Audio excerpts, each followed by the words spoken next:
Good morning, welcome back. My name is Ellie and if you're new around here, welcome to Small and Strong. Today I'm off to hospital in London again. If you watched a few videos back, I went to hospital to see a consultant physiotherapist about my left shoulder. I have Ehlers Danlos syndrome and my shoulder is just very unstable and dislocates a lot. And today is my first physio appointment with her, so I'm heading into London later. I've got about an hour before I have to leave and I'm gonna bring you guys along.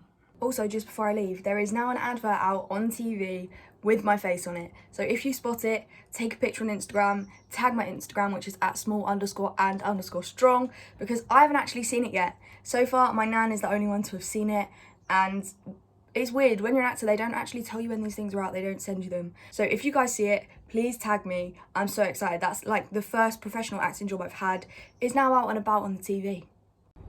We made it with like half an hour to spare, so we're just gonna walk about for a bit because it's quite sunny, it's quite warm. The sky looks a bit grey, but I promise you it is warm. So we're just gonna mooch about for a bit.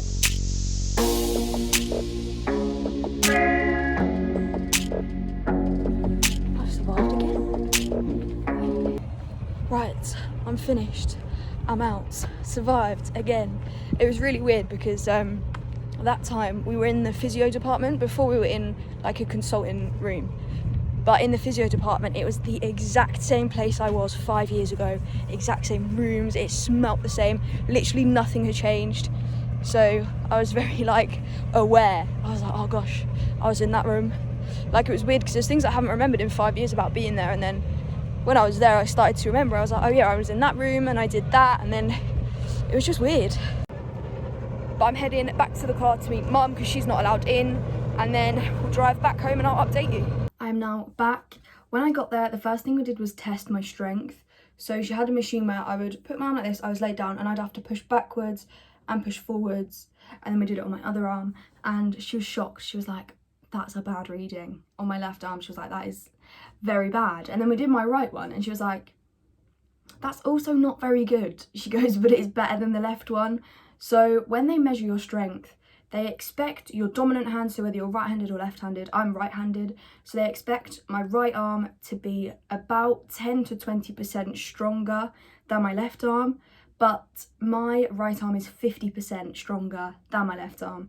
So there was quite a considerable difference, and obviously my left shoulder is the problem shoulder at the moment, so for that to be 50% weaker, she was very shocked and she was like, yeah, that's a big problem. And I was like, that is why I'm here. So it's good that like the numbers showed that, because there's a lot of times with EDS where you'll have tests and they'll be like, oh, nothing's wrong, and you're like, thanks, but no thanks, because that's not what I want, because I need something to be wrong so that I know what to fix.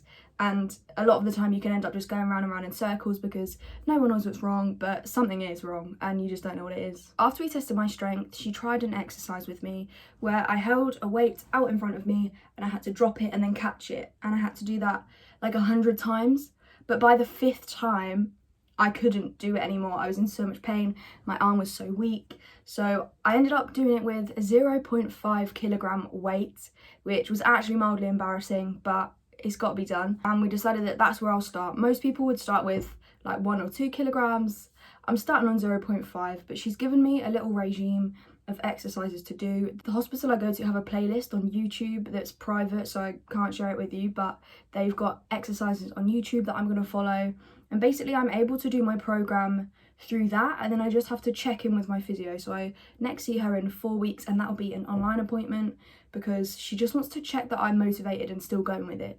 But she was also able to tell me the outcome of our last appointment, so she took my information and spoke to her like team, the people who work under her, about me, and they also decided that surgery was not the option to follow at first with me, and that physio is definitely the best route, because surgery, we all know that surgery takes you out for a bit. And she was like, that will be time off of work for you.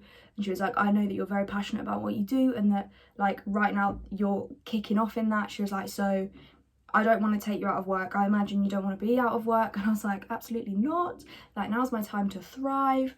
And that was a really good conversation to have, because I think we're very much in the same position of let's do as much as we can with physio, and then if that doesn't work, we'll explore it then.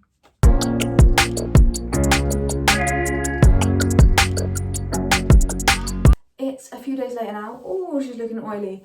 But I thought I'd update you on how the shoulder physio is going. And the truth is, it's painful. I was not prepared for it to be quite this painful. I started doing it every single night, and now I've decided I'm not going to do it every night. I'm going to do it every other night. She said I only need to really do it 3 times a week, I think. I can't really remember what she said. I should probably start recording these appointments. But that's not the point. Point is, I do it every other night. But I struggled with one. I'm just going to show you. Here we are. There's an exercise that is like doing a press up, but on my knees. So I'm in that position with my knees on the floor, and basically I have to put my arm up, out and under, and then up, out and under, and I have to do that 30 times on each arm, and that was really hurting my knees. So I bought a yoga mat today in TK Maxx because we're allowed out now. So that's going to really help me because it means my knees are padded, and that's just exactly what we want, really, innit? So, yeah. The only other thing is weights that are 0.5 kilogram. I'm not paying 20 quid for them. So what I've been using is a water bottle, and I've got like a weighing machine. Why can't I remember what that's called? Scales. So I've got scales and a water bottle, and I just fill up the water bottle and then make it 0.5 kilogram. And then she was like, when you go up the weights, fill it with different things like sand or sugar or whatever. And she was like, you can do it that way and then you don't even need to buy them. And I was like, that is clever. So that's what I've been doing. But I hope someone's found this video helpful. I know that shoulder instability is a massive thing in EDS. It's actually how my story kicked off, was with a dislocated shoulder. There are other videos to watch in this series. There is a whole playlist. And this is like the 3rd video in the series. And I'll link my EDS story in the iCard above or in the iCard at the end of this video, because that's where it all started, and I think that's probably the most helpful and informative video I've got about EDS so far. So that will be all from me for today's video. As I say, I hope it's helped someone, and I will see you in the next video.